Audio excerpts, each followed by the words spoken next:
ನಮಸ್ತೆ ಎಲ್ರಿಗೂ and welcome back to my YouTube channel. ಹೇಗಿದ್ದೀರಾ ಎಲ್ಲರೂ? ಐ ಹೋಪ್ ನೀವೆಲ್ಲ ತುಂಬ ಖುಷಿಯಾಗಿದ್ದೀರಾ ಅನ್ಕೋತೀನಿ. And thank you so much to all my subscribers. ಯಾರೆಲ್ಲ ವಿಡಿಯೋ ನೋಡ್ತಾ ಇದ್ದೀರಾ, ಲೈಕ್ ಮಾಡ್ತಿದ್ದೀರಾ, ಕಮೆಂಟ್ ಮಾಡ್ತಿದ್ದೀರಾ, ಎಲ್ರಿಗೂ thank you so much. And ಇನ್ನೂ ಯಾರೆಲ್ಲ ನನ್ನ ಚಾನಲ್ನ ನೋಡ್ತಾ ಇದ್ದೀರಾ, ಸಬ್ಸ್ಕ್ರೈಬ್ ಆಗಿಲ್ಲ, please do subscribe my channel ಅಂತ ಹೇಳ್ತೀನಿ. ಓಕೆ, ಸೊ ಬನ್ನಿ ಇವತ್ತಿನ ಟ್ಯಾರೋ ರೀಡಿಂಗಲ್ಲಿ ನಿಮ್ಮ ಪರ್ಸನಿನ ಕರೆಂಟ್ ಎನರ್ಜಿ ಅಂತ ತಗೋಬಹುದು, ಅಥವಾ ಈ ಒಂದು ಪ್ರೀತಿಯಲ್ಲಿನ ಕರೆಂಟ್ ಎನರ್ಜಿ ಅಂತ ತಗೋಬಹುದು. ಏನಾಗ್ತದೆ ಈ ಒಂದು ಪ್ರೀತಿಯಲ್ಲಿ ಅಂತ ನೋಡೋಣ. ಓಕೆ, ಸೊ ಆ್ಯಂಡ್ ಇದು ಜನರಲ್ ರೀಡಿಂಗ್ ಆಗಿರುತ್ತೆ. ಜನರಲ್ ರೀಡಿಂಗ್ ಇರೋದ್ರಿಂದ ನಿಮ್ಗೆ ಯಾವುದು ರೆಸಿನೇಟ್ ಆಗ್ತದೆ ಅದನ್ನು ಮಾತ್ರ ತೊಗೊಳ್ಳಿ ಅಂತ ಹೇಳ್ತೀನಿ. ಆ್ಯಂಡ್ ಟೈಮ್ಲೆಸ್ ರೀಡಿಂಗ್ ಇರೋದ್ರಿಂದ ಯಾವಾಗ ನೀವು ನಿಮ್ಮ ಮೊಬೈಲ್ ಸ್ಕ್ರೀನ್ ಮೇಲೆ ಫಸ್ಟ್ ಟೈಮ್ ನೋಡ್ತೀರಾ ಆಗ ಇದು ನಿಮಗೆ ರೆಸಿನೇಟ್ ಆಗುವಂಥ ಚಾನ್ಸಸ್ ಇರುತ್ತೆ. ಓಕೆ, ಸೊ ಬನ್ನಿ ಈ ಒಂದು ಪ್ರೀತಿಯಲ್ಲಿ ಏನಾಗ್ತಿದೆ ಅಂತ ನೋಡೋಣ.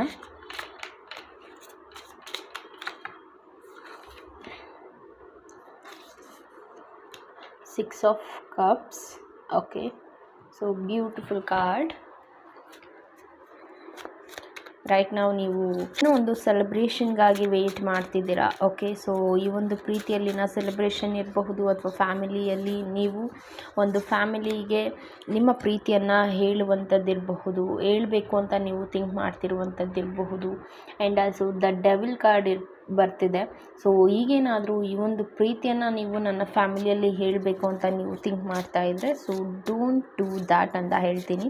ಓಕೆ, ಸೊ ರೈಟ್ ನಾವು ನೀವು ಹೇಳುವುದು ಅಷ್ಟು ಸರಿ ಇಲ್ಲ ಅಂತ ಹೇಳ್ತೀನಿ. ಆ್ಯಂಡ್ ವೆಯ್ಟ್ ಮಾಡಿ, ಸಮ್ ಟೈಮ್ ವೆಯ್ಟ್ ಮಾಡಿ ಆಮೇಲೆ ಈ ಒಂದು ಪ್ರೀತಿಯನ್ನು ಹೇಳಿ ಅಂತ ಹೇಳ್ತೀನಿ. ಬಿಕಾಸ್ ತುಂಬ ಸ್ಟ್ರಗಲ್ ಇರಬಹುದು ಲೈಕ್ ದಿಸ್. ಓಕೆ, ಸೊ ಹೀಗೆ ಈ ಒಂದು ಸ್ಪೈಡರ್ ಅದರ ಒಂದು ಪ್ಲೇಸನ್ನು ಕಟ್ಕೊಳ್ಳುತ್ತೋ ಆ ರೀತಿಯಾಗಿ ಇಲ್ಲಿ ನೀವು ರೈಟ್ ನಾವು ನಿಮ್ಮ ಒಂದು ಕಾನ್ಫಿಡೆಂಟ್ನ ಬಿಲ್ಡ್ ಮಾಡೋದಿರಬಹುದು, ಅಥವಾ ನಿಮ್ಮ ಒಂದು ಸ್ಕಿಲ್ಸ್ ಏನಿದೆ ಅದನ್ನು ಡೆವಲಪ್ಮೆಂಟ್ ಮಾಡೋದ್ರ ಕಡೆ ನೀವು ಕಾನ್ಸಂಟ್ರೇಟ್ ಮಾಡಿ ಅಂತ ಹೇಳ್ತೀನಿ. ಅದು ನಿಮ್ಮ ಕರಿಯರಲ್ಲಿ ಇರಬಹುದು, ಅಥವಾ ನೀವು ನಿಮ್ಮ ಒಂದು ಪೇರೆಂಟ್ಸ್ನ ಇಲ್ಲಿ ಒಪ್ಸೋದಕ್ಕಾಗಿ ಒಂದು ವಿಚಾರದ ಬಗ್ಗೆ ನೀವು ಥಿಂಕ್ ಮಾಡೋದಿರಬಹುದು. ಹೇಗೆ ಒಪ್ಸೋದು ಅನ್ನುವಂಥ ಒಂದು ಕ್ಲಾರಿಟಿಯನ್ನು ನೀವು ತಗೊಳ್ಳಿ. ತದನಂತರ ನೀವು ಈ ಒಂದು ರಿಲೇಷನ್ಶಿಪ್ ಬಗ್ಗೆ ನಿಮ್ಮ ಫ್ಯಾಮಿಲಿಯಲ್ಲಿ ಹೇಳಿ ಅಂತ ಹೇಳ್ತೀನಿ. ಆ್ಯಂಡ್ ರೈಟ್ ನಾವು ಈಗ ಏನು ಎಂಜಾಯ್ಮೆಂಟ್ ಇದೆ ಈ ಒಂದು ರಿಲೇಷನ್ಶಿಪ್ಪಲ್ಲಿ, ಏನು ಎಂಜಾಯ್ ಮಾಡ್ತಾ ಇದ್ದೀರಾ, ಸೊ ಇಟ್ ವಾಸ್ ಗುಡ್, ತುಂಬ ಚೆನ್ನಾಗಿ ಹೋಗ್ತಿದೆ. ಸೊ ಈಗೇನಾದರೂ ನಿಮ್ಮ ಪರ್ಸನ್ ಬಗ್ಗೆ ನಿಮ್ಮ ಫ್ಯಾಮಿಲಿಯಲ್ಲಿ ಮಾತಾಡಬೇಕು ಅಂತ ಥಿಂಕ್ ಮಾಡ್ತಾ ಇದ್ದರೆ don't do that. So wait some time ಅಂತ ಹೇಳ್ತೀನಿ. ಇನ್ನು ಕೆಲವರಿಗೆ ಹೇಳೋದಾದರೆ ದ ಹೈ ಪ್ರಿಸ್ಟೆಸ್ ಬರ್ತಿದೆ. ಓಕೆ, ಸೊ ಬಿಕಾಸ್ ಕೆಲವು ಮಾಹಿತಿಗಳನ್ನ ನೀವು ನಿಮ್ಮ ಪಾರ್ಟ್ನರ್ ಬಗ್ಗೆ ತಿಳ್ಕೊಳ್ಳಿ ಅಂತ ಹೇಳ್ತೀನಿ. ಬಿಕಾಸ್ ಇಲ್ಲಿ ಕ್ರಶ್ ಇದ್ದೀರಾ ತುಂಬ ಜನ. ಓಕೆ, ಸೊ ನಿಮ್ಮ ಪರ್ಸನ್ ಬಗ್ಗೆ ಇಲ್ಲಿ ಗೊತ್ತಿಲ್ಲದೆ ಇರಬಹುದು, ಅವ್ರ ಬಗ್ಗೆ ಕೆಲವು ವಿಚಾರಗಳನ್ನ ನೀವು ತಿಳ್ಕೊಳ್ದೇ ಇರಬಹುದು. ಕೆಲವು ವಿಚಾರಗಳನ್ನ ನಿಮ್ಮ ಪರ್ಸನ್ ಬಗ್ಗೆ ತಿಳ್ಕೊಂಡು ನಂತರ ನೀವು ನಿಮ್ಮ ಫ್ಯಾಮಿಲಿಯನ್ನು ಕನ್ವಿನ್ಸ್ ಮಾಡಲಿಕ್ಕೆ ಟ್ರೈ ಮಾಡಿ ಅಂತ ಹೇಳ್ತೀನಿ. ಓಕೆ, ಆ್ಯಂಡ್ ನೋಡೋಣ ಈ ಒಂದು ಪ್ರೀತಿಯಲ್ಲಿ ಮತ್ತೇನಾಗ್ತಿದೆ.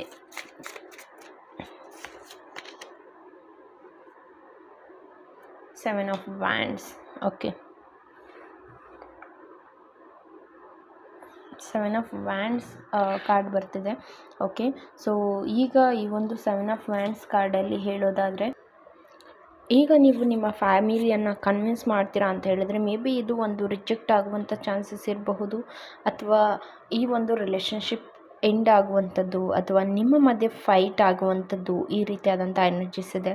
ಸೊ ಬ್ಲಾಕಿಂಗ್ ಎನರ್ಜಿಯನ್ನು ಫೇಸ್ ಮಾಡುವಂಥ ಕೆಲವು ಎನರ್ಜೀಸ್ನ ನೀವು ನೋಡಬಹುದು. ಹಾಗಾಗಿ ಸೊ ವೇಟ್ ಮಾಡಿ ಅಂತ ಹೇಳ್ತೀನಿ. ಆ್ಯಂಡ್ ಏನಾಗ್ತದೆ ಈ ಒಂದು ಪ್ರೀತಿಯಲ್ಲಿ,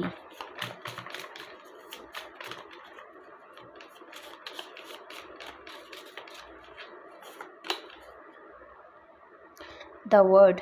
ಓಕೆ, ಸೊ ಎಸ್ ಇಲ್ಲಿ ಕೆಲವರು ಮ್ಯಾರೇಜ್ಗಾಗಿ ವೆಯ್ಟ್ ಮಾಡ್ತಾ ಇದ್ದೀರಾ. ಮ್ಯಾರೇಜ್ ಕಮಿಟ್ಮೆಂಟ್ಗಾಗಿ ನಿಮ್ಮ ಪೇರೆಂಟ್ಸ್ ಜೊತೆ ಮಾತಾಡಬೇಕಂತ ನೀವು ಥಿಂಕ್ ಮಾಡ್ತಾ ಇದ್ದೀರಾ. ಸೊ ಸ್ಟಕ್ ಆಗಿದ್ದೀರಾ, ಹಾಗಾಗಿ ಈ ಒಂದು ರೀಡಿಂಗ್ನ ನೀವು ನೋಡ್ತಿರಬಹುದು. ಓಕೆ, ಸೊ ಎಸ್ ಈ ಒಂದು ರಿಲೇಷನ್ಶಿಪ್ ಖಂಡಿತವಾಗಿಯೂ ಸಕ್ಸಸ್ ಆಗುತ್ತೆ. ಸೊ ಏನು ನಿಮಗೆ ಇದು ಸಕ್ಸಸ್ ಆಗಲ್ಲ ಅನ್ನೋ ಡೌಟ್ ಇರಬಹುದು, ಅಥವಾ ಈ ಒಂದು ರಿಲೇಷನ್ಶಿಪ್ನ ಅಕ್ಸೆಪ್ಟ್ ಮಾಡಲ್ಲ ಅನ್ನುವಂಥ ಡೌಟ್ ಇರಬಹುದು.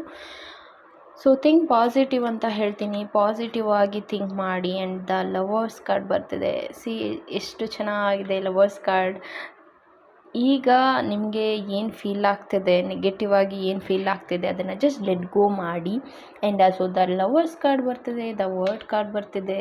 ಈ ಕಾರ್ಡ್ ಪ್ರಕಾರ ಹೇಳೋದಾದರೆ ನಿಮ್ಮ ಒಂದು ರಿಲೇಷನ್ಶಿಪ್ ಏನಿದೆ ಡೆಫಿನೆಟ್ಲಿ ಮ್ಯಾರೇಜ್ ಕಮಿಟ್ಮೆಂಟ್ ಸಿಗುವಂಥ ಎಲ್ಲ ಚಾನ್ಸಸ್ ಇದೆ. ಬಟ್ ಈಗ ನೀವು ತಗೋತಿರುವಂಥ ನಿರ್ಧಾರ ಏನಿದೆ, ಸೊ ವೆಯ್ಟ್ ಮಾಡಿ ತಗೊಳ್ಳಿ ಅಂತ ಹೇಳ್ತೀನಿ. ಓಕೆ, ಸೊ ವೆಯ್ಟ್ ಮಾಡಿ ನಂತರ ನೀವು ನಿರ್ಧಾರನ ತಗೊಳ್ಳಿ. ಬಿಕಾಸ್ ಇನ್ನೂ ಕೆಲವರಿಗೆ ನೋ ಕಾಂಟ್ಯಾಕ್ಟ್ ಸಿಚುವೇಶನ್ ಇದೆ. Okay, so no contact situation ಇರೋದ್ರಿಂದ ನಿಮಗೆ ಈ ಒಂದು ನೋ ಕಾಂಟ್ಯಾಕ್ಟ್ ಸಿಚುವೇಶನಲ್ಲಿ ಮೇ ಬಿ ನಿಮ್ಮ ಪರ್ಸನ್ ನಿಮ್ಮಿಂದ ದೂರ ಇದ್ದಾರೆ, ಅಥವಾ ಅವ್ರ ಬಗ್ಗೆ ಏನು ಕ್ಲಾರಿಟಿ ಇಲ್ಲ, ಅವ್ರ ಬಗ್ಗೆ ನಿಮಗೇನು ಗೊತ್ತಾಗ್ತಾ ಇಲ್ಲ, ಅವ್ರ ಬಗ್ಗೆ ನೀವೇನು ತಿಳ್ಕೊಳ್ಳಿಕ್ಕಾಗ್ತಾ ಇಲ್ಲ. ಸೊ ಆ ಒಂದು ಪರ್ಸನ್ ಮೇಲೆ ನಿಮಗೆ ಕೆಲವು ಡೌಟ್ಸ್ ಇದೆ. ಓಕೆ, ಸೊ ಹಾಗಾಗಿ ನಿಮಗೆ ಈ ಒಂದು ರಿಲೇಷನ್ಶಿಪ್ಪಲ್ಲಿ ನೆಗೆಟಿವ್ ಥಾಟ್ ಬರ್ತಿರುವಂಥದ್ದು ಇರಬಹುದು. ಓಕೆ, ಆ್ಯಂಡ್ ಆಲ್ಸೋ ಈಗ 9 ಆಫ್ ಸಾರ್ಡ್ಸ್ ಬರ್ತದೆ. ಕಾಣದ ಕೈಗಳ ಕೈವಾಡ ಅಂತ ಹೇಳಬಹುದು. ಅಥವಾ ಇಲ್ಲಿ ಕೆಲವರಿಗೆ ಹೇಳೋದಾದರೆ ಫ್ಯಾಮಿಲಿಗಾಗಿ ಫೈಟ್ ಮಾಡ್ತಿರುವಂಥದ್ದು, ಫ್ಯಾಮಿಲಿಯ ಮಾತು ಕೇಳಿಕೊಂಡು ಫೈಟ್ ಮಾಡ್ತಿರುವಂಥದ್ದು ಇರಬಹುದು. ನಿಮ್ಗೆ ಅನ್ನಿಸ್ತಿದೆ ಈ ಒಂದು ಪರ್ಸನ್ ಎಷ್ಟು ರೆಸ್ಪೆಕ್ಟ್ ಮಾಡ್ತಾಯಿದ್ರು ಫಸ್ಟಿಗೆ, ಈಗ ಈ ಒಂದು ಪರ್ಸನನ್ನು ರೆಸ್ಪೆಕ್ಟ್ ಮಾಡ್ತಿಲ್ಲ ಅಥವಾ ನನ್ನ ಮಾತಿಗೆ ವ್ಯಾಲ್ಯೂ ಮಾಡ್ತಾಯಿಲ್ಲ, ಎಷ್ಟು ನೆಗೆಟಿವ್ ಆಗಿ ಥಿಂಕ್ ಮಾಡ್ತಿದ್ದಾರೆ ಅಥವಾ ನೆಗೆಟಿವ್ ಆಗಿ ನನ್ನ ಜೊತೆ ನಡ್ಕೋತಿದ್ದಾರೆ ಅಂತ ನಿಮ್ಗೇನು ಫೀಲ್ ಆಗ್ತಿದೆ. ಡಾಟರ್ ಆಫ್ ಪೆಂಟಿಕಲ್ಸ್ ಬರ್ತದೆ. ಓಕೆ, ಸೊ ಅದನ್ನು ಜಸ್ಟ್ ಲೆಟ್ ಗೋ ಮಾಡಿ ಅಂತ ಹೇಳ್ತೀನಿ. ಆ್ಯಂಡ್ ಆ ಒಂದು ಪರ್ಸನ್ ನಿಮಗೆ ಏನು ರೆಸ್ಪೆಕ್ಟ್ ಕೊಡ್ತಿದ್ರು ಆ ರೆಸ್ಪೆಕ್ಟ್ ಡೆಫಿನೆಟ್ಲಿ ಕೊಡ್ತಾರೆ. ಕೆಲವು ಸಿಚುವೇಶನ್ ಅಥವಾ ಫೈಟ್ಸಿಂದ ಈ ಒಂದು ಪರ್ಸನ್ ಹೀಗೆ ನಡ್ಕೊಳ್ತಿರುವಂಥದ್ದು ಇರಬಹುದು. ಓಕೆ, ಸೊ ಸ್ಟಿಲ್ ಆ ಒಂದು ಪರ್ಸನ್ ಇಲ್ಲಿ ನಿಮ್ಮ ಬಗ್ಗೆ ಥಿಂಕ್ ಮಾಡ್ತಾರಾ ಅಂತ ಹೇಳಿದರೆ ಡೆಫಿನೆಟ್ಲಿ ಥಿಂಕ್ ಮಾಡ್ತಾರೆ. And he's or she is waiting for you ಅಂತಲೇ ಹೇಳ್ತೀನಿ. ದ ಚಾರಿಯಟ್ ಬರ್ತಿದೆ. Okay, so the chariot card ಬರ್ತಿದೆ, ನ್ಯೂ ಬಿಗಿನಿಂಗ್ ಇದೆ. ಆ್ಯಂಡ್ ಆಲ್ಸೋ ಇಲ್ಲಿ ಒಂದು ಸಡನ್ ಚೇಂಜ್ ನೀವು ನೋಡಬಹುದು ಈ ಒಂದು ರಿಲೇಷನ್ಶಿಪ್ಪಲ್ಲಿ ಅಂತ ಹೇಳ್ತೀನಿ. ಓಕೆ, ಸೊ ರೈಟ್ ನಾವು ನಿಮ್ಮ ಒಂದು ಸಿಚುವೇಶನ್ ಏನಿದೆ ಅದನ್ನು ಜಸ್ಟ್ ಲೆಟ್ ಗೋ ಮಾಡಿ. ಮದರ್ ಆಫ್ ಸಾರ್ಡ್ಸ್ ಬರ್ತಿದೆ. ನಿಮ್ಮನ್ನು ಡಾಮಿನೇಟ್ ಮಾಡ್ತಿರುವಂಥದ್ದು ಇರಬಹುದು, ಅಥವಾ ಕೆಲವು ವಿಚಾರಗಳನ್ನ ನಿಮ್ಮ ಹತ್ರ ಹೇಳದೇ ಇರಬಹುದು. ಇಷ್ಟು ದಿನ ತುಂಬ ರೆಸ್ಪೆಕ್ಟ್ ಮಾಡ್ತಿದ್ರಿ ಆ ಒಂದು ಪರ್ಸನ್ಗೆ, ಬಟ್ ಈಗ ಆ ಒಂದು ಪರ್ಸನ್ ತಗೋತಿರುವಂಥ ನಿರ್ಧಾರದ ಮೇಲೆ ನಿಮಗೆ ಕೆಲವು ಬೇಜಾರು ಅನ್ನೋದಿದೆ. ಬಟ್ ಅದನ್ನು ಇಟ್ಕೊಂಡು ಈ ಒಂದು ಪರ್ಸನ್ನ ನಿಮ್ಮ ಲೈಫಿಂದ ತೆಗ್ದಾಕ್ತಿದ್ದೀರಾ, ಅಥವಾ ಏನಾದರೂ ಒಂದು ನಿರ್ಧಾರನ ತಗೋಬೇಕು ಅಂತ ನೀವು ಥಿಂಕ್ ಮಾಡ್ತಾ ಇದ್ದೀರಾ ಅಂತ ಹೇಳಿದರೆ ವೆಯ್ಟ್ ಮಾಡಿ. ಓಕೆ, ಸೊ ವೆಯ್ಟ್ ಮಾಡಿ. ಬ್ಯಾಲೆನ್ಸಿಂಗ್ ಎನರ್ಜಿ ಬೇಕಾಗಿದೆ. ಈಗ ನಿಮಗೆ ಏನೋ ಒಂದು ಭಯ ಆಗ್ತಿದೆ ಈ ಒಂದು ರಿಲೇಷನ್ಶಿಪ್ಪಲ್ಲಿ, ಕೆಲವು ಟಾಕ್ಸಿಕ್ ಅಥವಾ ಕೆಲವು ನೆಗೆಟಿವಿಟಿಯಿಂದ ನಿಮಗೇನು ಭಯ ಆಗ್ತಿದೆ ಅದನ್ನು ಜಸ್ಟ್ ಮೂವ್ ಆನ್ ಆಗಿ ಅದರಿಂದ, ಅಥವಾ ಅದನ್ನು ಲೆಟ್ ಗೋ ಮಾಡಿ ಅಂತ ಹೇಳ್ತೀನಿ. ಆ್ಯಂಡ್ ಹೇಗೆ ಒಂದು ಪಾಸಿಬಿಲಿಟೀಸ್ ಅಥವಾ ಬ್ಯಾಲೆನ್ಸ್ಡ್ ಏನು ಬರ್ತಿದೆ ನಿಮ್ಮ ಲೈಫಲ್ಲಿ, ನೀವೇನು ಬ್ಯಾಲೆನ್ಸ್ ಮಾಡಬೇಕು ಅಂತ ಅನ್ಕೋತಿದ್ದೀರಾ ಅದರಲ್ಲಿ ನಿಮಗೆ ಒಂದು ರೀತಿಯಾದಂಥ ವಿಂಗ್ ಸಿಗ್ತಿದೆ. ಲೈಕ್ ಬಟರ್ಫ್ಲೈ ರೀತಿಯಾಗಿ ನಿಮಗೆ 2 ಆಪ್ಷನ್ ಸಿಗ್ತಿರುವಂಥದ್ದು ಇರಬಹುದು, ಅಥವಾ ನಿಮಗೆ ಅದರಲ್ಲಿ ಒಂದು ಕ್ಲಾರಿಟಿ ಸಿಗ್ತಿರುವಂಥದ್ದು ಇರಬಹುದು. ಬ್ಯಾಲೆನ್ಸ್ ಮಾಡೋಕ್ಕಾಗ್ತಿಲ್ಲ ಅಂತ ಹೇಳಿದ್ರೆ ನಿಮಗೆ ಸಿಗ್ತಿರುವಂಥ ಕೆಲವು ಸೈನ್ ಏನಿದೆ, ಲೈಕ್ ನಿಮ್ಮ ಟ್ಯಾರೋ ರೀಡರ್ಸ್ ಕಡೆಯಿಂದ ಇರಬಹುದು, ಅಥವಾ ನಿಮಗೆ ಕೆಲವು ಮಾಹಿತಿಗಳು ನಿಮ್ಮ ಪರ್ಸನ್ ಬಗ್ಗೆ ತಿಳ್ಕೊಳ್ಳುವಂಥ ಆಪರ್ಚುನಿಟಿ ನಿಮಗೆ ಸಿಗ್ತಿರುವಂಥದ್ದು ಇರಬಹುದು. ಅದರ ಬಗ್ಗೆ ನೀವು ಕಾನ್ಸಂಟ್ರೇಟ್ ಮಾಡಿ ಅಂತ ಹೇಳ್ತೀನಿ.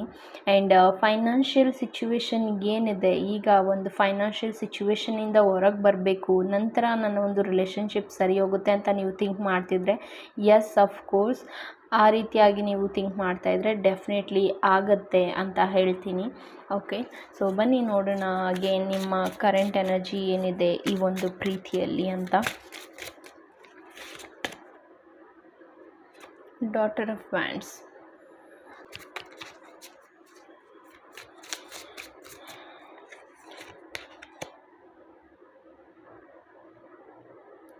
And 5 of pentacles. ಓಕೆ, ಕೆಲವರಿಗೆ ಹೇಳೋದಾದರೆ ಇಲ್ಲಿ ತುಂಬ ಸ್ಟಕ್ ಆಗಿದ್ದೀರಾ ಫಿಸಿಕಲಿ. ಈ ಒಂದು ಪರ್ಸನ್ ಕಡೆಯಿಂದ ನಿಮಗೆ ತುಂಬ ಟಾರ್ಚರ್ ಅನ್ನಿಸ್ತಿದೆ, ಅಥವಾ ಈ ಒಂದು ಪರ್ಸನ್ ನನ್ನ ಲೈಫಿಂದ ತೆಗೆದಾಕಬೇಕು ಅಂತ ನೀವು ಫೀಲ್ ಮಾಡ್ತಾ ಇದ್ದೀರಾ ಅಂತ ಹೇಳಿದ್ರೆ ಡೆಫಿನೆಟ್ಲಿ ನೀವು ಆ ರೀತಿಯಾಗಿ ಮಾಡಬಹುದು. ನಿಮ್ಮ ಒಂದು ಲೈಫ್ಗಾಗಿ, ನಿಮ್ಮ ಒಂದು ಕನೆಕ್ಷನ್ ಏನಿದೆ ಈ ಕನೆಕ್ಷನಲ್ಲಿ ನೀವು ಕೆಲವು ನಿರ್ಧಾರಗಳನ್ನ ತಗೊಳ್ಳೋದು, ಪಾಸಿಟಿವಿಟಿಯಲ್ಲಿ ಕೆಲವು ನಿರ್ಧಾರ ತಗೊಳ್ಳೋದು ತುಂಬ ಇಂಪಾರ್ಟೆಂಟ್ ಆಗಿದೆ. ನಂತರ ಈ ಒಂದು ಚಾಲೆಂಜಸ್ನ ಫೇಸ್ ಮಾಡಿದ ನಂತರ ನಿಮಗೆ ಈ ಒಂದು ರಿಲೇಷನ್ಶಿಪ್ಪಲ್ಲಿ ಒಂದು ನೆಮ್ಮದಿ ಅನ್ನೋದು ಸಿಗುವಂಥದ್ದಿರಬಹುದು, ಅಥವಾ ಒಂದು ಪೀಸ್ ಆಫ್ ಮೈಂಡ್ನ ನೀವು ಪಡ್ಕೋತೀರಾ. ಅಲ್ಲಿ ತನಕ ಈ ಒಂದು ಟಾಕ್ಸಿಕ್ ಏನಿದೆ ಇದೇ ನಡೀತಾ ಇರುತ್ತೆ. ಓಕೆ, ಸೊ ನೀವು ನಿರ್ಧಾರ ತಗೊಳ್ಳೋದು ಇಲ್ಲಿ ಇಂಪಾರ್ಟೆಂಟ್ ಆಗಿದೆ ಅಂತ ಹೇಳ್ತೀನಿ. ಫಾದರ್ ಆಫ್ ಪೆಂಟಿಕಲ್ಸ್, ನಿಮ್ಮ ಲೈಫನ್ನು ಕಲರ್ಫುಲ್ ಮಾಡ್ಕೊಳ್ಳೋದು ನಿಮಗೆ ಬಿಟ್ಟಿದ್ದು. ಆ್ಯಂಡ್ ಆಲ್ಸೋ ಏನು ತುಂಬ ಸ್ಟ್ರಗಲ್ ನೋಡ್ತಾ ಇದ್ದೀರಾ, ಫೈನಾನ್ಷಿಯಲಿ ಸ್ಟ್ರಗಲ್ ಏನು ನೋಡ್ತಾ ಇದ್ದೀರಾ ಅದರಿಂದ ಡೆಫಿನೆಟ್ಲಿ ಹೊರಗೆ ಬರ್ತೀರಾ. ಈಗ ಒಂದು ಸ್ಟಕ್ಕಿಂಗ್ ಎನರ್ಜಿ ನೀವು ಫೇಸ್ ಮಾಡ್ತಿದ್ದೀರಾ. ಹಾಗಾಗಿ ಈ ಒಂದು ರಿಲೇಷನ್ಶಿಪ್ಪಲ್ಲಿ ಕೆಲವು ಫೈಟ್ಸ್ ಆಗ್ತಿರುವಂಥದ್ದು, ಅಥವಾ ನೀವು ಇಂಡಿಪೆಂಡೆಂಟ್ ಆಗಿಲ್ಲ ಅನ್ನೋದಿರಬಹುದು. ಈ ರೀತಿಯಾದಂಥ ಎನರ್ಜೀಸ್ ಇರೋದ್ರಿಂದ ನಿಮಗೆ ಇಲ್ಲಿ ಒಂದು ಸ್ಟ್ರಗಲಿಂಗ್ ಅನ್ನೋದನ್ನು ನೀವು ನೋಡ್ತಿರಬಹುದು. ತುಂಬ ಚಾಲೆಂಜಸ್ನ ಈ ಒಂದು ರಿಲೇಷನ್ಶಿಪ್ಪಲ್ಲಿ ಫೇಸ್ ಮಾಡ್ತಾ ಇದ್ದೀರಾ. ಓಕೆ, ಸೊ ನಿಮಗೆ ಯೂನಿವರ್ಸ್ ಕಡೆಯಿಂದ ಸಿಗ್ತಿರುವಂಥ ಮೆಸೇಜಸ್ನ ನೀವು ಕಲೆಕ್ಟ್ ಮಾಡ್ಕೊಳ್ಳೋದಕ್ಕೂ ರೆಡಿ ಇಲ್ಲ, ಆ್ಯಂಡ್ ಅದನ್ನು ಆಕ್ಸೆಪ್ಟ್ ಮಾಡೋದಕ್ಕೂ ರೆಡಿ ಇಲ್ಲ. ಈ ರೀತಿಯಾದಂಥ ಎನರ್ಜಿ, ಏನೋ ಒಂದು ಭಯದಲ್ಲಿ ನೀವು ಇದ್ದೀರಾ. ಈ ಒಂದು ರಿಲೇಷನ್ಶಿಪ್ ಎಂಡ್ ಆಗ್ಬೋದು ಅನ್ನುವಂಥ ಭಯ ಇರಬಹುದು, ಅಥವಾ ಫೈನಾನ್ಷಿಯಲಿ ನನಗೆ ಸಪೋರ್ಟ್ ಸಿಗ್ತಿಲ್ಲ, ನಾನು ಇಂಡಿಪೆಂಡೆಂಟ್ ಆಗ್ತಿಲ್ಲ, ಇದರಿಂದ ನಾನು ನನ್ನ ಒಂದು ಪಾರ್ಟ್ನರ್ನ ಕಳ್ಕೊತೀನ, ಈ ರೀತಿಯಾಗಿ ನೀವು ಥಿಂಕ್ ಮಾಡ್ತಿರುವಂಥದ್ದು ಇರಬಹುದು.